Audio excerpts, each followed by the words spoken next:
Bonjour et bienvenue dans les Échos de l'Écho. Aujourd'hui, je reçois Jean-Claude Marian, le président d'Orpea. Monsieur Marian, bonjour. Bonjour. Merci d'avoir accepté notre invitation. Je vais dire un mot assez bref sur Orpea. C'est le plus important groupe européen dans le domaine de la prise en charge de la dépendance. Mais maintenant, je vais vous laisser détailler en quoi consiste votre activité. C'est cela. Notre activité consiste donc à gérer des maisons de retraite, d'une part, et des maisons de retraite pour personnes dépendantes, et d'autre part, des établissements de soins de suite, de rééducation fonctionnelle et de psychiatrie, donc diverses variétés de dépendance, avec au total 37 000 lits, dont 9 500 lits en construction et 27 000 lits qui sont ouverts dans ces diverses disciplines, en France pour 80%, mais également dans des pays européens, en Italie, en Espagne, en Belgique et en Suisse. Votre chiffre d'affaires sur l'année dernière, c'est le chiffre d'affaires 2011 a été d'environ 1,230 milliard. Et d'ores et déjà, notre chiffre d'affaires prévu en 2012 est d'1,425 milliard, puisque avec les lits qui sont en construction, les 1500 lits que nous allons ouvrir dans les 6 prochains mois, qui vont d'ailleurs permettre d'engager près de 1000 personnes, nous prévoyons d'ores et déjà un chiffre d'affaires qui va être en forte augmentation à 1,425 milliard. Quel bilan vous tirez de l'année 2011 avec un chiffre d'affaires supérieur à 1 milliard? C'est un très bon bilan? Oui, c'est une très forte activité. Et encore une fois, nous bénéficions de l'augmentation très forte des besoins de prise en charge de la grande dépendance. On arrive à estimer, par exemple, en France, combien de lits manquent à l'appel pour les personnes dépendantes? Oui, c'est toujours difficile de faire ces estimations, mais pour redonner quelques chiffres importants, il existe 540 000 lits actuellement en France pour personnes dépendantes. Donc 80% sont des lits publics et associatifs. Le secteur privé commercial, dont on est un des représentants, ne représentant qu'environ 20% du total des lits.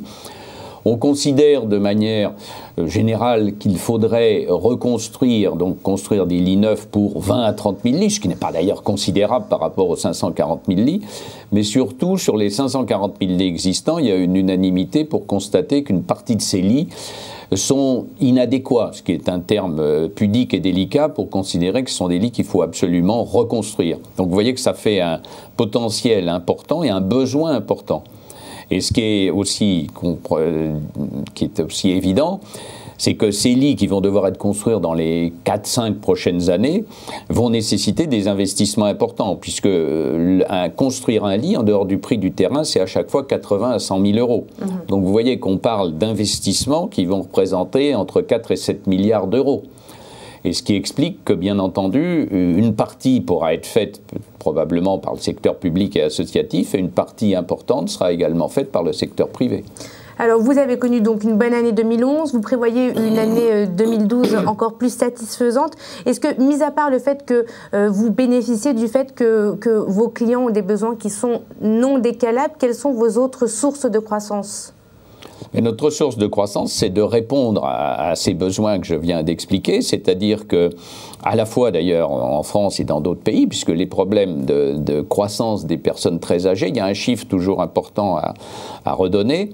En France, les personnes de 85 ans et plus étaient en 2008 de 1 200 000 personnes. En 2015, c'est-à-dire demain matin, la prévision est de 2 millions de personnes de 85 ans et plus, c'est-à-dire une augmentation de 66%, de 800 000 personnes. Et vous avez exactement les mêmes prévisions en Italie, en Espagne, en Belgique, dans tous les pays européens, puisqu'il y a un vieillissement important de la population. Les progrès médicaux font que les gens vieillissent davantage. Notre client type, qui est d'ailleurs plutôt une cliente, puisque les femmes vieillissent davantage, ont une durée de vie supérieure à celle des hommes. Et donc, notre client type est une dame de 86 ans. Il faut savoir que grâce aux très nombreuses incitations et grâce aux fonds importants que versent tous les gouvernements pour faire l'aide au maintien à domicile, les personnes rentrent de plus en plus tard. Et ça correspond d'ailleurs à une demande. Quand on fait une enquête auprès des personnes âgées disent « je veux rester le plus longtemps possible chez moi ». Malheureusement, à un certain degré de dépendance, ils doivent aller en institution. Et au-dessus, à 85 ans, par exemple, 85% des gens sont chez eux, plus ou moins dépendants, mais 15% de cette population de 85 ans doit aller en institution parce que malheureusement, l'ensemble de leur niveau de dépendance fait qu'ils ne peuvent rester à domicile. En particulier, 50 à 60% des personnes qui sont chez nous sont désorientés. Ils n'ont pas toujours une maladie d'Alzheimer complète, mais ils sont au minimum désorientés. C'est une des causes les plus fréquentes qui conduisent les familles à envisager de les placer en institution. Absolument. Combien est-ce que paye votre client en moyenne dans une institution? Alors, je rappelle que ce que nous facturons, c'est 3 choses. L'hébergement, donc qui est payé par le résident, éventuellement avec l'aide de sa famille, les soins et la dépendance. Sur les soins et la dépendance, nous recevons une allocation de l'assurance maladie et des départements par l'allocation autonomie.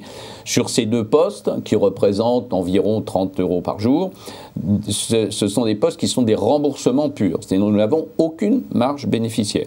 Nous recevons 1 € de l'assurance maladie, nous dépensons 7 €, ça correspond essentiellement au salaire des infirmières et des aides-soignantes. Donc il n'y a strictement aucune marge bénéficiaire sur l'argent reçu de l'assurance maladie ou des départements. Nous facturons par contre aux clients, aux résidents ou à sa famille l'hébergement. En moyenne nationale, en dehors de Paris, où là les prix peuvent être plus élevés, c'est 70 € par jour. En dehors de Paris? En dehors de Paris, où c'est plus élevé, où c'est 100 € ou plus, voire 130 €. Parce qu'à Paris, c'est différent. Il y a essentiellement la différence majeure, c'est le coût de l'immobilier et le coût du foncier, où les prix sont beaucoup plus élevés. Bien. En dehors de ça, ça représente donc un coût moyen d'environ 2100-2200. D'ailleurs, toutes les analyses statistiques le montrent. C'est environ 2100-2200 € qui sont payés par le résident ou la famille. Quel bilan vous tirez du quinquennat, de la fin de ce quinquennat? Est-ce que la prise en charge justement de la dépendance a été suffisamment prise en compte par le gouvernement? Vous savez qu'à l'origine, au début du quinquennat, qui était avant les crises 2008 et les crises plus récentes que l'on a eues, il y avait un projet d'une grande loi sur la dépendance qui consistait, semble-t-il, à encore aider, apporter davantage d'argent pour aider à solvabiliser davantage encore les personnes, les aider à prendre en charge tout ou partie de cet hébergement. Bien. Maintenant, il est clair qu'avec la crise, les moyens étant réduits, il est clair que la loi sur la dépendance, finalement, il n'y a pas eu de loi, mais les dernières explications qui avaient été données, c'était qu'avec le peu d'argent disponible, l'effort aurait été fait essentiellement sur le maintien à domicile et également sur des unités spécialisées pour prendre en charge dans les établissements d'Alzheimer, les maladies d'Alzheimer.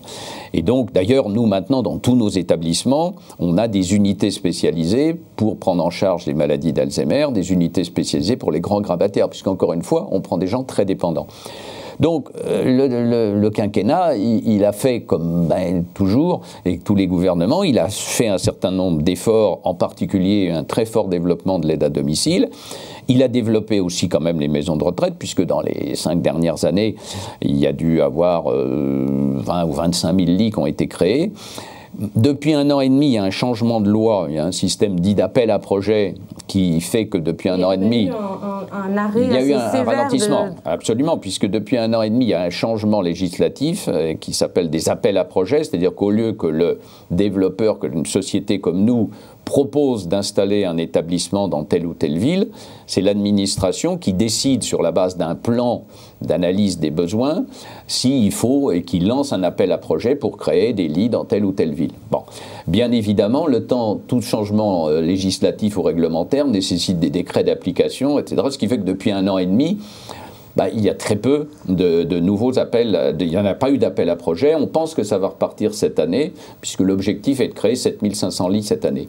Mais du coup, les taux d'occupation sont très élevés partout. Nous avons des taux d'occupation supérieurs à 95%, parce que la demande est supérieure à l'offre, en particulier à l'offre de qualité. Et justement, ma dernière question, à un petit peu moins de 90 jours des élections présidentielles, est-ce que vous pensez que ces questions-là ont été abordées par les candidats? Est-ce qu'ils accordent une place importante à ces thèmes? Écoutez, à aujourd'hui, de ce que j'ai entendu, il ne semble pas, ça n'a pas été dans les bases importantes de programmes que j'ai entendus. On a beaucoup parlé de finances, on a beaucoup parlé de chômage, on a beaucoup parlé de tous les problèmes les plus prégnants actuels. Oui, avec le vieillissement de la population, c'est justement un problème qui a été je suis certain que... Non, je pense que, si vous voulez, on n'est qu'au début d'une campagne présidentielle, et je suis absolument certain que tous les candidats d'État vont certainement faire des propositions dans ce domaine, parce que c'est vrai que c'est un problème important. Mais c'est un problème important parmi d'autres, parmi le chômage des jeunes, parmi l'éducation, parmi tout ce qu'il y a à gérer. Merci beaucoup Jean-Claude Marian, je rappelle que vous êtes le président d'Orpea. Merci. Les Échos de l'Écho, c'est tout pour aujourd'hui. On se retrouve très vite avec un nouvel invité.